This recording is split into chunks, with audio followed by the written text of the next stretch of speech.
Welcome back, traders. Here, Chris Kapri, secondsguysforex.com. So this video is about explaining how forex pairs work. The forex market is slightly different than, say, trading stocks. If I'm just buying Apple shares, I'm just buying Apple shares. I'm not buying it against anything else. But when you're trading currencies, the only way to make money is trading one currency against the other. I can't trade the euro against the euro and expect a profit because there's no change in value there. But when I trade, I'm trading one currency against another, and I'm expecting one to rise or fall in value relationship to the other, and that's how I make profit. So let's go ahead and explain how this works. Okay, so what it basically comes down to is you have two ways to look at this. There's really one way to look at it. You have a base currency, and you have another currency which is called the quote, or sometimes called the counter currency. Every currency for every country has a 3-letter ISO code, and that's the kind of term for ISO 4217. So, for example, the euro dollar is going to be known as EUR. That's its 3-letter code. The US dollar, USD, United States dollar. Japanese yen, JPY, Japanese yen. Australian dollar, AUD, Australian dollar. So every currency has its own 3-letter code. And so when you are trading currencies against each other, trading forex pairs, you're going to see something like this, EUR USD. That's the euro versus the US dollar. So this is the language and structure of how we talk about currency pairs. Now, I talked about this before, base currency and quote counter currency. I'm going to give you a nice example here. So let's say the euro versus the US dollar. The euro US dollar is at 1.1425. That's the current. Let's just say that's the current price. The euro is the base currency. The second currency here is the quote or the counter currency. And the way this looks is, or translate this, is 1 euro is equivalent to 1.14. You could add the 25 in there, but 1.14 US dollars. So that when you're looking at a forex pair or currency price, this is how you translate it. The first currency is the base currency. The second one is the quote or the counter currency. And in terms of pricing, one of the base currency is equal to this price. So that's how you translate this. Now, when we talk about pairs, there are some general terms that you're going to see a lot. You're going to hear about majors, you're going to hear about minors, you're going to hear about exotics. And so I'm going to use these next few slides to kind of explain to you what these terms mean when we talk about forex pairs. So major pairs are any of the G10, generally it's considered that any of the G10 countries with the US, containing the US dollar. So, for example, your US dollar is considered a major because it's one of the G10 countries and it has the US dollar in it. GBP, Great British Pound to the US dollar. USD JPY, dollar yen. USD CHF, Swiss franc, dollar Swiss. USD CAD, which is a commodity currency. Aussie, US dollar. Kiwi and New Zealand dollar versus the US dollar. These are majors. So when somebody talks about major, they're talking about a G10 country, or a major pair, they're talking about a G10 country and a US dollar in there. And the US dollar, if you notice, can either be the counter currency or it can be the base currency. So those are any of the majors. When we talk about the minor pairs, these are currency pairs that are not containing the US dollar. So let's give some examples. And these are G10 countries, but not part of they don't have a US dollar in the currency pair. So euro to Swiss franc, euro to the Great British Pound, euro to the Japanese yen, pound to the Swiss franc, pound to the yen, pound to the Australian dollar, and so forth. Those are considered minor pairs. Real quickly before I go on to exotics, the reason why they call these major and minor is because the major currencies are ones that have the greatest transactional flow to them.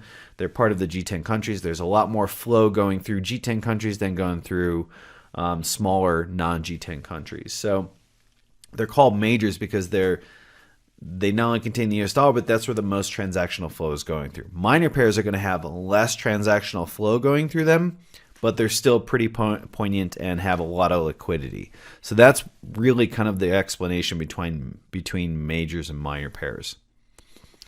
And then we have exotic pairs.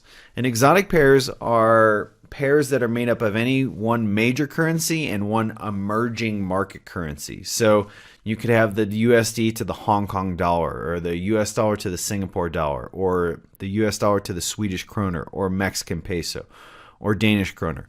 That can also include an exotic pair, can also include euro versus the Hong Kong dollar, euro versus the Singapore dollar, or the Swedish kroner, or the Mexican peso, or the Danish kroner.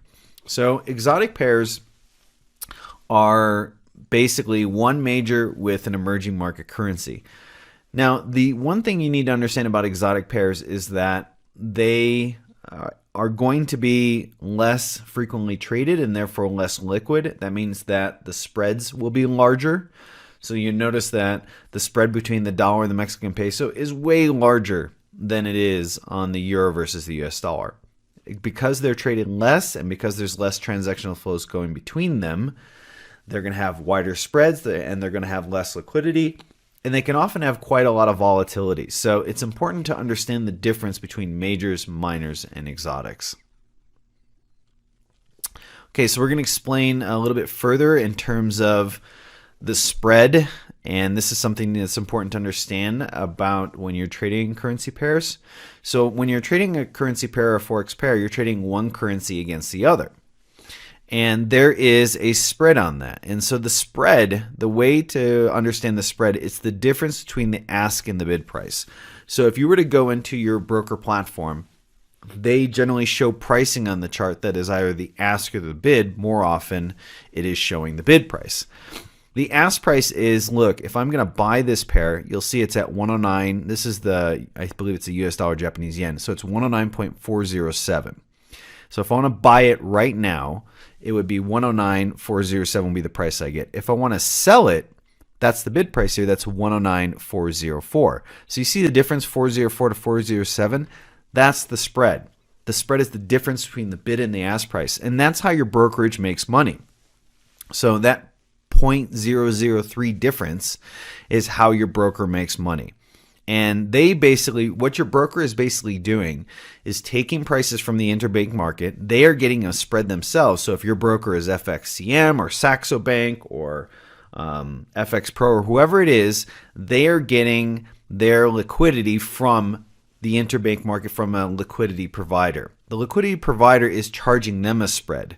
And what the brokerage is doing is they're charging you a spread, but they're making the spread a little bit wider. So maybe their spread is 407 to 406, and they're saying, hey, I'm going to get, or maybe their spread is 406 to 405, and they're widening it a little bit. That's how brokerages make money. They make their money from the transactional spread. That's mostly how brokers make their money. So, but I'll get into more of that later when I talk about brokerages. But it's just important for you to understand that the spread is the difference between the bid and the ask price. Another term for bid and ask is buy and sell price. So as I mentioned, this is the market maker fee. The smaller the spread, the better the liquidity. And this is what we talked about with majors and minors. So if we were to look at the spread for the US dollar versus the Mexican peso, it's just going to be much larger than 0.03. It's going to be much larger. So this is what you need to understand about the spread. Swap and carry. We talked about this in the last video, how you can gain additional income through carry. I'm going to explain this a little more in detail here. So the swap is the interest rate differential between two currencies. Now, we have an example here of the Swiss franc and the US dollar. Right now, the current interest rate set by the Central Bank of Switzerland is minus 0.25%. The interest rate set by the Federal Reserve in the US is 2.5%. When you do that math, that's 2.75% interest rate differential. So now we understand this. Now we understand the swap. The swap is the difference between these interest rate differentials. Now, your swap or your carry can be positive or negative. I mentioned before that you're buying one currency against the other. So if I'm expecting the Swiss franc to rise in value against the US dollar, then I'm going to buy the Swiss franc. But when I buy the Swiss franc, I'm also buying that interest rate differential. And so if I'm buying the Swiss franc and I'm selling the US dollar, then I'm paying 2.75% interest per day that I hold the position past 5 p.m. New York time. If I open my position after 5 p.m. New York time and I close it before the next 5 p.m. New York time, I don't pay any interest. But if I hold the trade past 5 p.m. New York time, I'm going to pay that interest rate differential. And so it can either be negative if I'm buying the Swiss franc, then I would be paying 2.75% interest on that transaction per day. However, if I believe the US dollar is going to gain in value versus the Swiss franc, then I would be buying the US dollar, and therefore I'm gaining the positive interest because I'm buying the currency with the higher interest rate.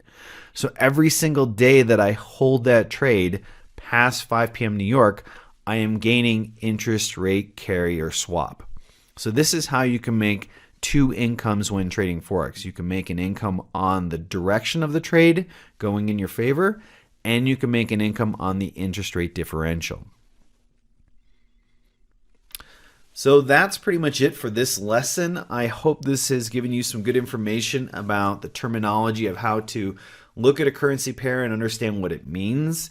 When you see EUR USD, we're talking about the Euro US dollar, and how you understand that the first one, the first three-letter code, is the base currency, and the other one is the quote and the counter currency. So if I'm going to buy the euro versus the US dollar, then I'm buying euros and I'm selling US dollar. But if I think the US or the euro is going to go down in value versus the US, then I would be selling the euro versus the US dollar. So it's important to understand the language and the terminology here, what the codes mean, what the different terminology means, which one you're buying and selling, and also how there is an interest rate and swap if you carry your positions over the 5 p.m. New York time, and how you can use that to your advantage to make a second or additional income while trading. So that's pretty much it for this lesson. I hope you enjoyed this video, and I will see you in the next lesson.